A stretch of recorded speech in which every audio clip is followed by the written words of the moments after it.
Saya pernah ajak Pak Jokowi ke Krayan, ya kita kirimkan tabung gas pakai pesawat, listrik di sana sudah 90%. Yang saya lihat kurang justru itu jalan kabupaten dan jalan provinsi. Kebudayaan dan Krayan itu kan sangat jauh tertinggal. Apa yang Pak Iwan bayangkan nanti kalau terpilih diberi mandat oleh rakyat Nunukan? Ada salah satu desa di Kabupaten Nunukan, khususnya di Kabudaya, kita sebut saja itu di Lumbis. Ada anak-anak kita, adik-adik kita yang masih bersekolah di bawah kolong rumah. Salah satu daerah di Waya Agung itu, ya, apabila ada masyarakat kita yang sakit atau bahkan meninggal, itu bahkan ditandu, Bang. Saking belum adanya jalan di sana.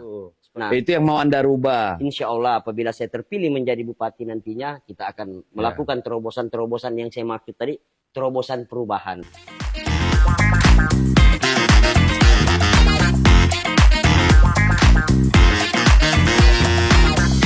Kembali bersama saya, Deddy Sitorus.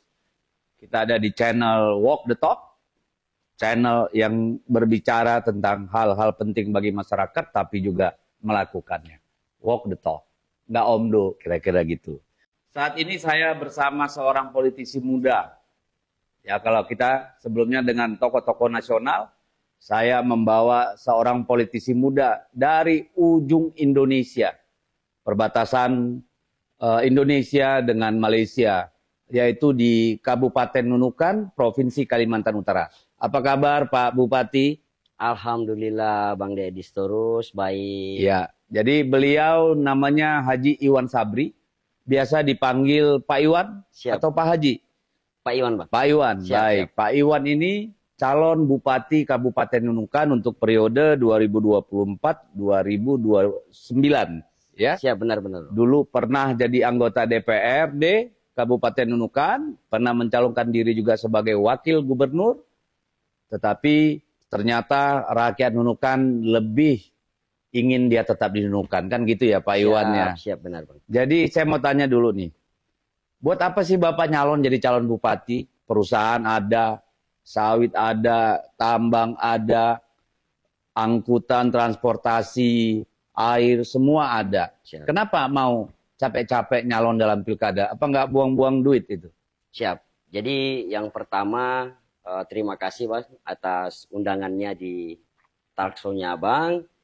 Berkaitan dengan pertanyaannya Abang, yang pertama adalah saya ingin melakukan terobosan perubahan.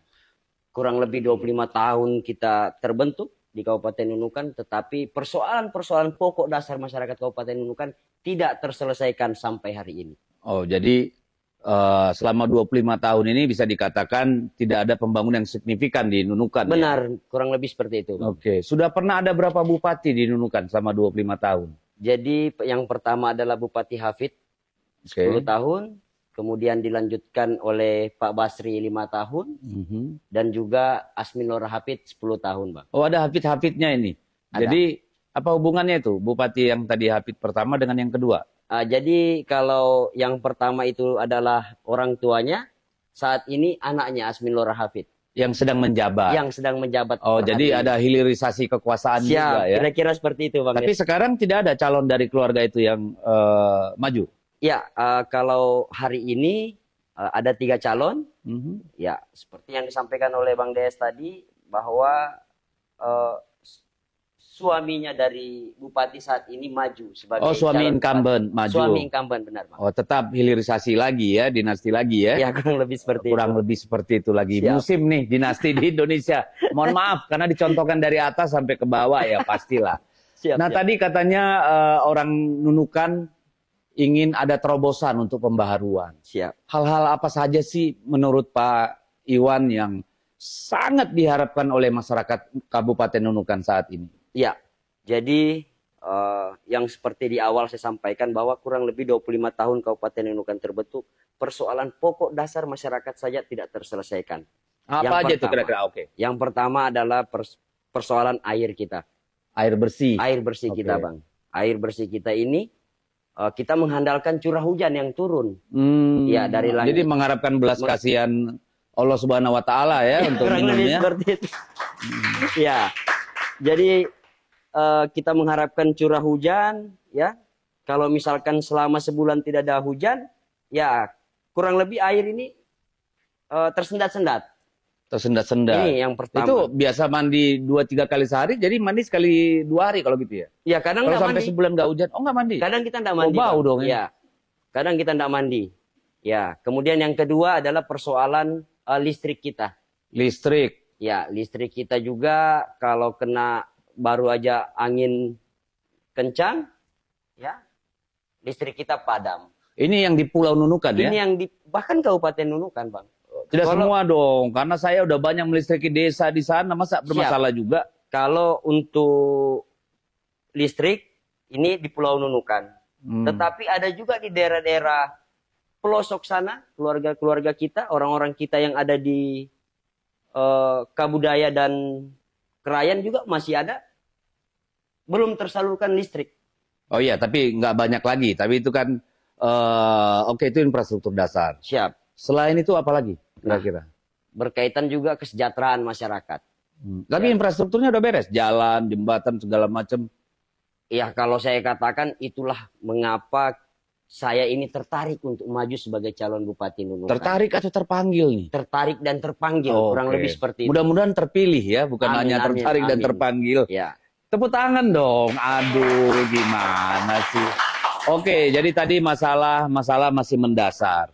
Ya. Terus kesejahteraan. Kesejahteraan seperti apa, Pak? Karena setahu saya kan di Nunukan itu budidaya rumput laut banyak, nelayan banyak. Lalu ada banyak perkebunan, tambang dan segala macam di sana.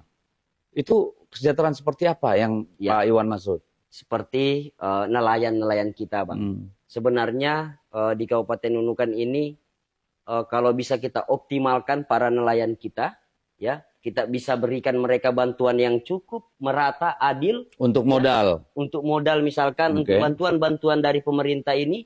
Saya pikir para nelayan kita semuanya bisa hidup sejahtera. Selama ini pemerintah daerah nggak terlalu banyak memperhatikan mereka.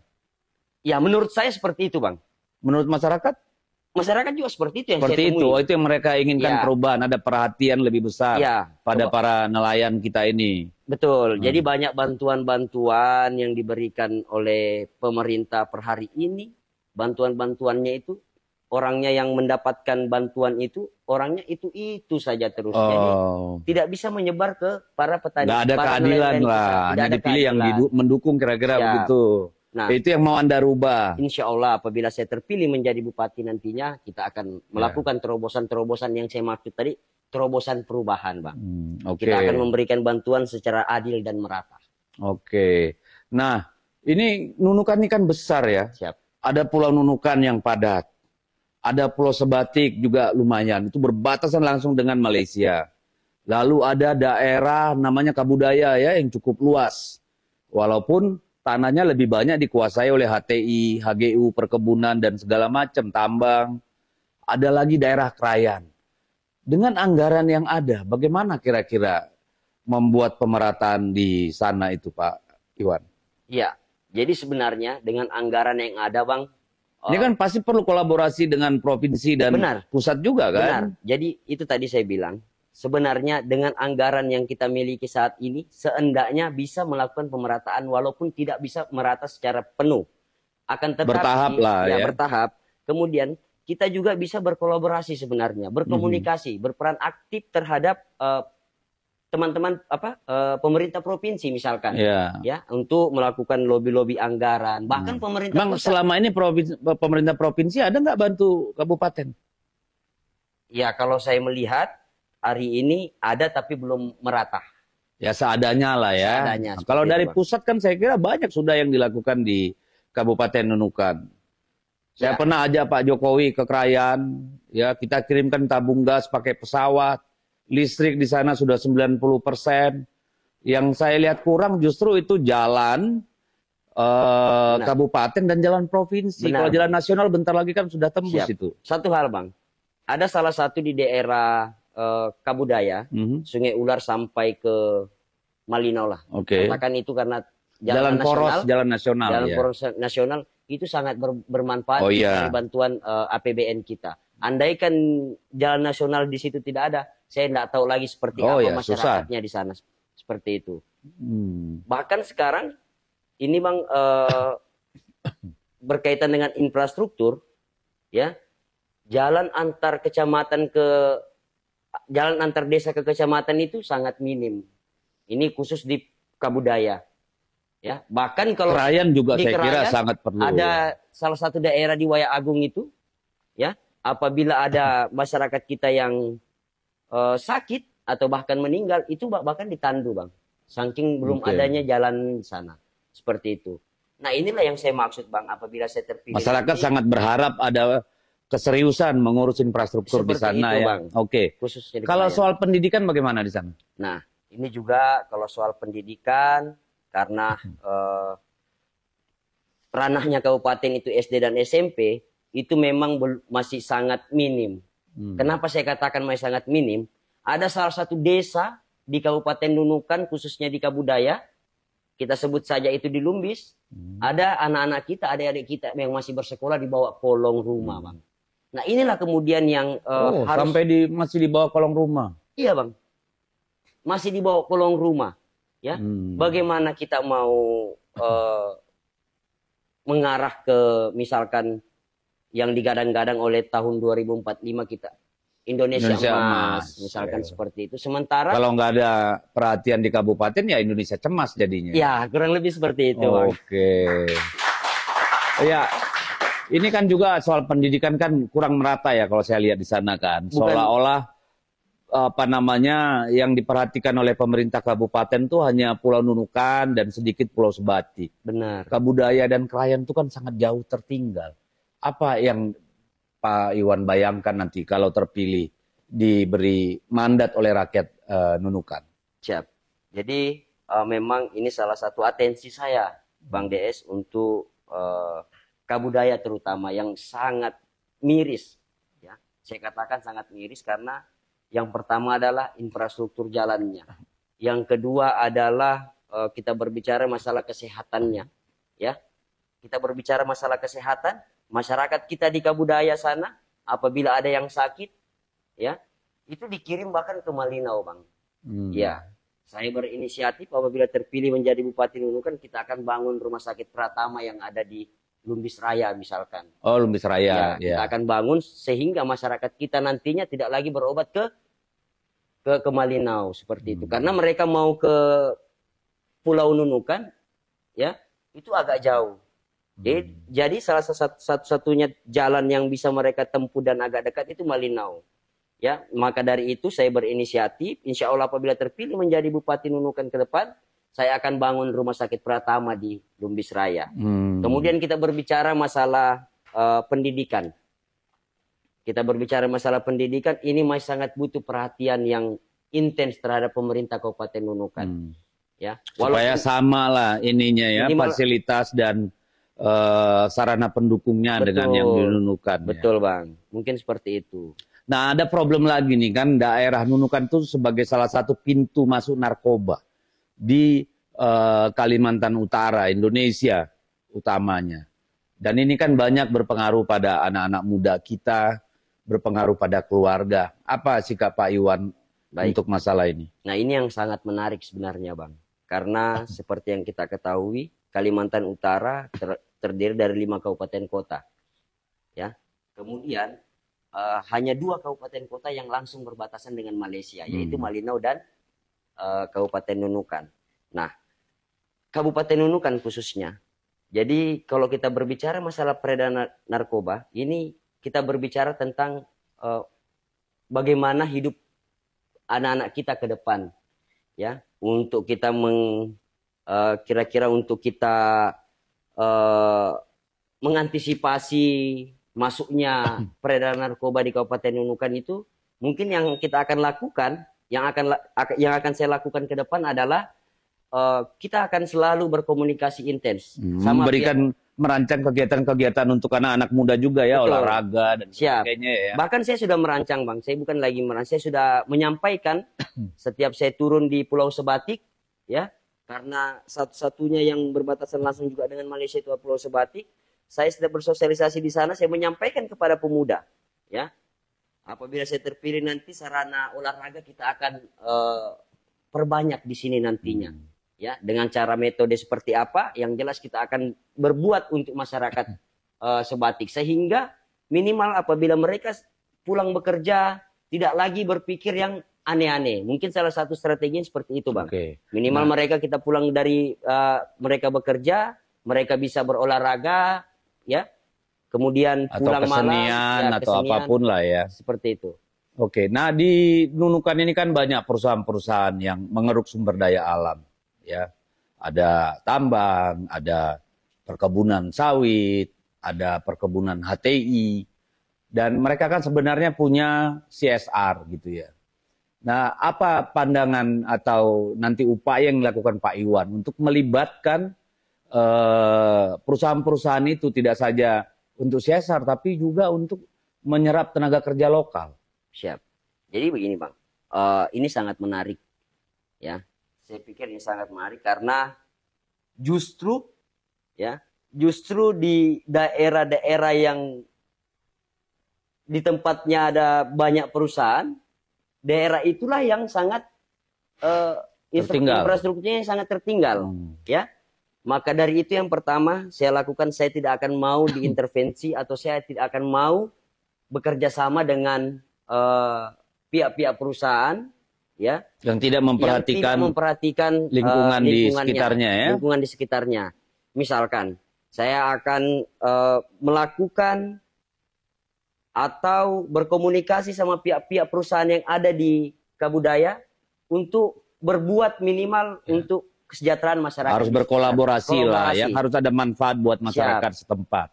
Nah, ini kan sudah lama diinginkan oleh orang-orang di Nunukan. Apa itu? Pemekaran, DOB, Sebatik, dan Kabudaya. Kalau Pak Iwan terpilih, kemudian nanti pemerintah pusat membuka peluang untuk daerah otonomi baru, apakah Pak Iwan akan mendukung? Selama ini untuk kesejahteraan masyarakat, saya pasti dukung, Bang. Jadi pasti mendukung DOB, pasti ya? Mendukung. Kalau pusat memang membuka peluang itu, Kalau ya? memang pusat membuka peluang, saya akan berkolaborasi bersama para tokoh yang ada di Kabudaya. Ayo mari sama-sama kita untuk bagaimana kita melakukan DOB, sama-sama kita ke pusat, bahkan juga ya, termasuk Sebatik, ya. Ya, saya kira memang itu harus dilakukan. Karena apa? Dengan APBD yang ada, itu kan terlalu kita susah berharap bisa masif, ya. Jadi dengan pemekaran itu kan mungkin bisa mendorong pembangunan juga di daerah Kabudaya dan Sebatik, ya. Tapi itu nggak merugikan Pulau Nunukan itu nanti, Pak Iwan? Ya, saya pikir semua keputusan tentu ada plus minusnya.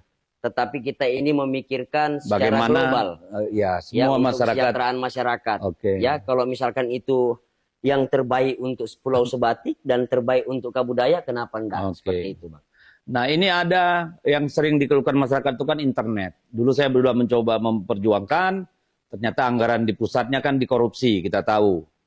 Nah, ini apa pandangan Pak Iwan nih soal internet desa atau mendorong percepatan digitalisasi di Nunukan itu? Baik, terima kasih, Bang. Jadi memang ini salah satu.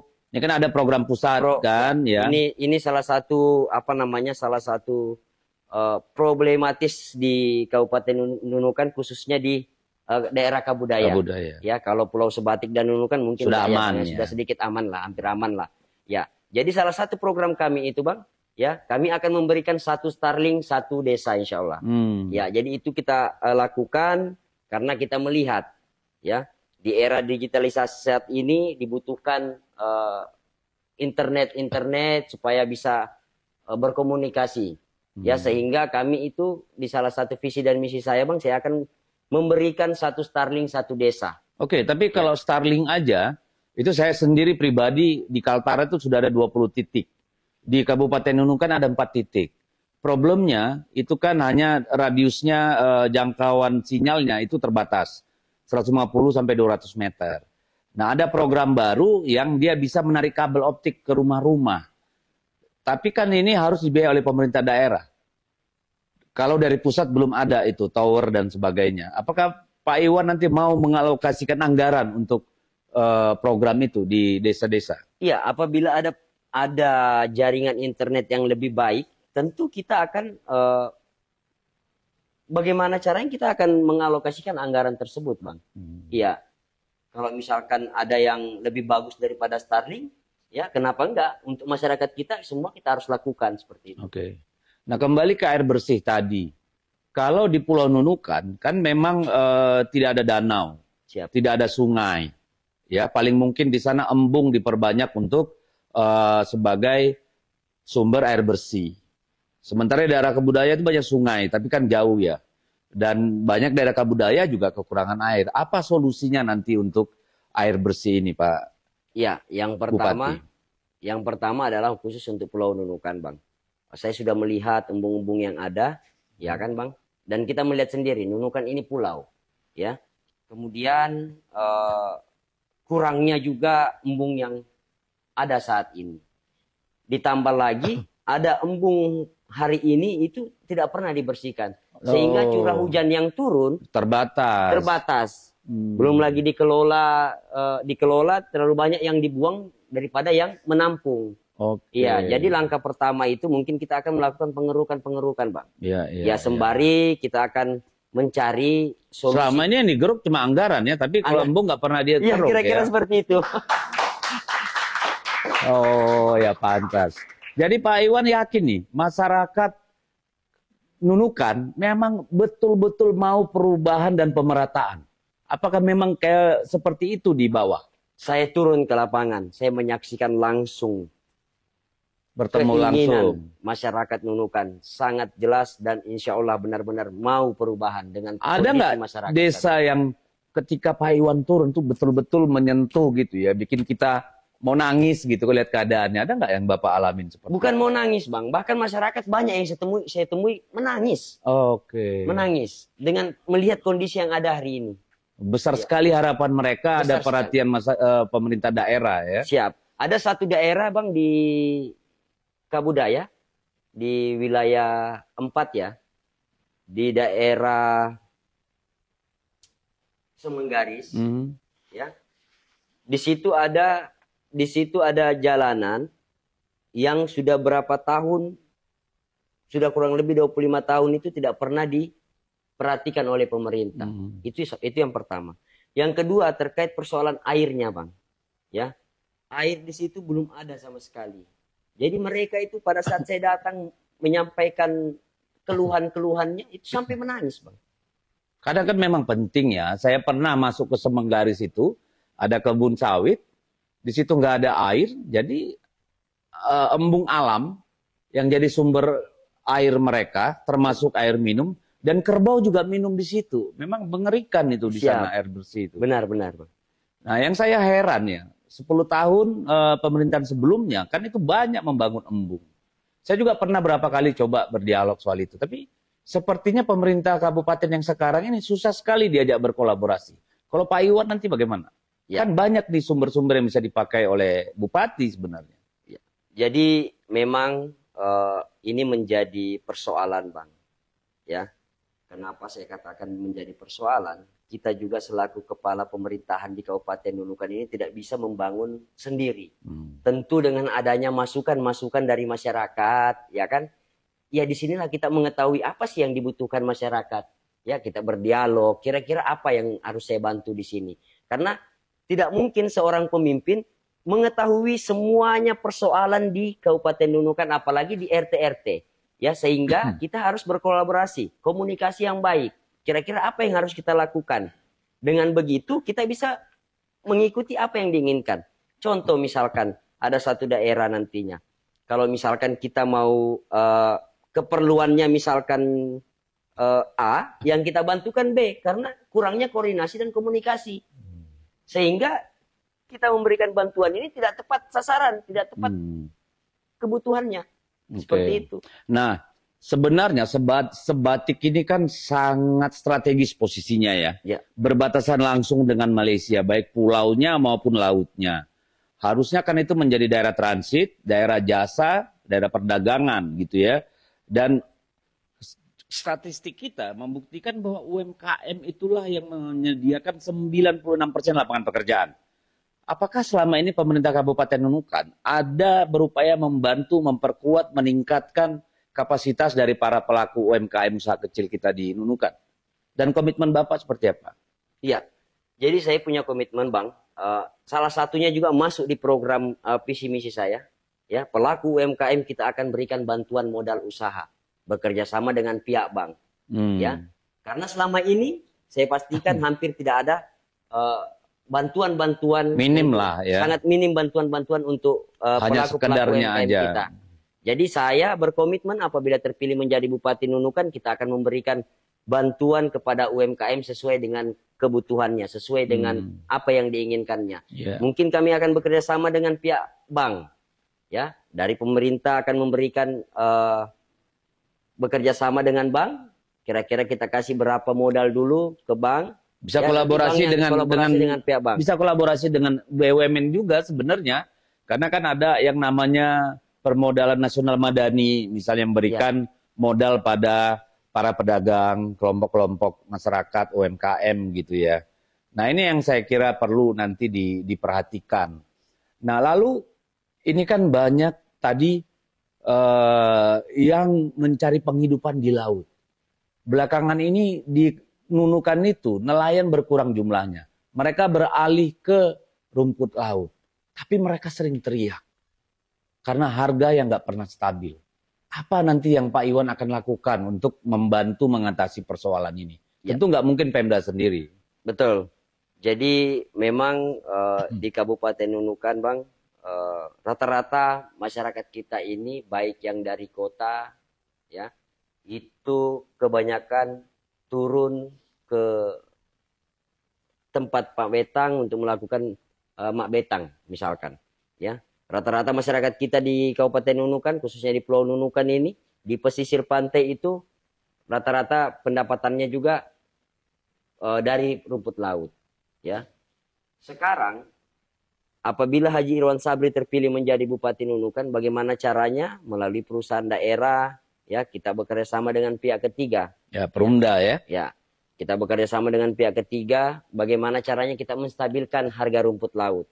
Karena kalau misalkan ada calon yang menyampaikan bahwa akan menaikkan harga rumput laut, itu nonsen. Dan itu saya katakan itu bohong. Karena kebijakan bukan ada di kabupaten. Tetapi apabila saya terpilih nantinya, ya mungkin kita bekerja sama dengan pihak ketiga. Ya, di mana harga rumput laut misalkan turun menjadi 10.000, ya, yang tadinya harga 11.000, mungkin kita akan mengambil di harga 10.000 dulu. Oh, jadi seperti sistem resi gudang ya. Ya. Pemerintah membuffer ya, membeli dulu, disimpan di gudang milik Perumda, lalu kemudian ketika harga tinggi baru dilepas. Mungkin seperti itu Bang langkah-langkah kita. Karena itu cerdas. Kenapa yang sekarang nggak lakukan ya? Nggak peduli atau gimana ya? Ya mungkin tidak mengetahui. Bang. Oh, nggak tahu. Tidak mengetahui kondisi masyarakat. Oke. Nah, sekarang persoalannya banyak keluarga di Nunukan yang mereka berupaya supaya anak-anaknya bisa kuliah. Tapi habis kuliah nganggur. Apa ini yang akan dilakukan oleh Pak Iwan? Karena di Kaltara itu akan dibangun kawasan industri terbesar di dunia. Green Industrial Park. Apa ini yang akan dilakukan oleh Pak Iwan kalau dipilih jadi bupati? Ya, inilah salah satu tugas prioritas utama saya apabila terpilih menjadi bupati. Mencoba menciptakan lapangan pekerjaan. Yang pertama adalah kita akan melakukan membuka lapangan pekerjaan sebanyak-banyaknya. Paling tidak juga kita melihat di Provinsi Kalimantan Utara saat ini ada KIPI. Ya, ini kan menyediakan peluang. Ya, Tapi kan ada yang harus dilakukan oleh pemerintah daerah. Melatih, membuat mereka mampu segala macam. Memperbesar politekniknya supaya lengkap dan mereka menjadi tenaga kerja yang handal. Betul. Apakah itu akan dilakukan oleh Pak Iwan? Insya Allah. Selama untuk kesejahteraan masyarakat kita, saya akan lakukan yang terbaik untuk masyarakat. Ya, karena kadang kan tidak cukup hanya ijazah. Mereka harus punya keterampilan, bahasa, komputer, dan macam-macam gitu. Apakah ini akan menjadi prioritas dari pemerintah nanti di bawah Pak Iwan? Ya, itu sudah masuk juga di salah satu program unggulan kita, Bang. Insya Allah kita akan prioritaskan kepada anak-anak kita, adik-adik kita juga. Oke, lalu apakah Pak Iwan akan melakukan sama dari satu desa ke desa lain, yang padahal ini kan karakteristiknya beda-beda ini semua. Apa yang Pak Iwan bayangkan? Apakah ada program yang generik untuk semua desa? Ya, tentunya kita melihat dari skala kebutuhan. Ya, kita melihat apa sih yang diinginkan masyarakat kita di Pulau Sebatik. Oke. Ya, kebutuhan apa yang dia inginkan. Ya, kebanyakan Bantuan berdagang, apa usaha menengah, ya. Jadi Ekspor-impor. kita akan memberikan bantuan sesuai dengan apa yang mereka butuhkan. Begitu juga di Kabudaya. Oke. Dan juga di Pulau Nunukan. Termasuk Krayan lah. Termasuk ya. Krayan. Itu kan daerah penghasil beras yang Siap. paling enak di dunia itu. Siap, Saya aja setiap kali terpikir Kaltara itu pasti kebayangnya Krayan melulu tuh. Saya suka sekali itu daerah. Pak Iwan udah pernah ke sana belum? Saya alhamdulillah sudah 3 kali. Sudah 3 kali ke Sudah sana. 3 kali, Bang. Udah pernah makan beras Krayan di sana? Sudah sering. Kopinya juga udah? Sudah. Wah, berarti udah cukup lah ya. Pernah mendatangi daerah Krayan. Nah, saya sih berharap bahwa betul-betul fokus dengan prioritas-prioritas program ya nanti Pak Iwan. Jadi kalau diurut-urut nih, 3 program paling prioritas yang ingin Pak Iwan Sabri kerjakan di Nunukan itu apa itu 3 program yang paling prioritas itu? Listrik, Infrastruktur ya. jalanan, pemerataan pembangunan, pemerataan infrastruktur jalan, dan air. Air. Ya. Oke, semua masalah mendasar ya. Semua persoalan Oke, dasar. di luar tadi masalah lapangan pekerjaan, Benar. UMKM dan sebagainya. Benar. Oke. Ada yang mau Pak Iwan sampaikan? Saya kira ini kesempatan, silakan sampaikan kepada masyarakat Nunukan, masyarakat Kabudaya, masyarakat Sebatik dan Krayan. Baik, terima kasih Bang DS kepada seluruh masyarakat Kabupaten Nunukan, baik itu di Pulau Nunukan, di Sebatik, di dataran Borneo, ya. Saya maju sebagai calon Bupati Nunukan. Insya Allah saya akan melakukan terobosan perubahan. Mari doakan saya, dukung saya. Insya Allah apa yang menjadi janji saya ke depan, saya akan tunaikan. Saya akan bekerja semaksimal mungkin untuk masyarakat Kabupaten Nunukan. Insya Allah. Mari dukung Haji Irwan Sabri, calon Bupati Nunukan nomor urut 3. Nomor 3, tepuk tangan. Jadi buat saudara-saudaraku di Nunukan, saya kira memang waktunya perubahan untuk Nunukan. Mudah-mudahan semua berpikir dengan hati nurani dan akal sehat agar keadaan menjadi lebih baik. Nah, kawan-kawan seluruh Indonesia, kenapa saya bawa Kabupaten Nunukan? Kabupaten Nunukan daerah paling ujung ya di utara Indonesia ini, berbatasan laut dengan Malaysia, dengan Laut Cina Selatan, dengan Malaysia. Ini daerah dengan panjang perbatasan juga yang luar biasa. Ya, ada 4 PLBN di Nunukan, dan di Nunukan ini di Kalimantan Utara juga akan dibangun kawasan industri hijau terbesar di dunia. Ya, dan di Kaltara juga ada 2 PLTA yang raksasa yang akan dibangun.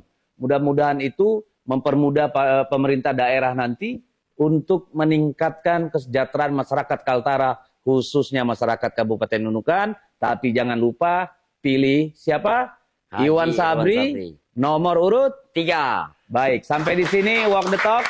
Lain waktu kita akan hadirkan lagi para calon kepala-kepala daerah yang muda yang mungkin bisa menjadi harapan bagi perubahan. Terima kasih, sampai jumpa lain waktu.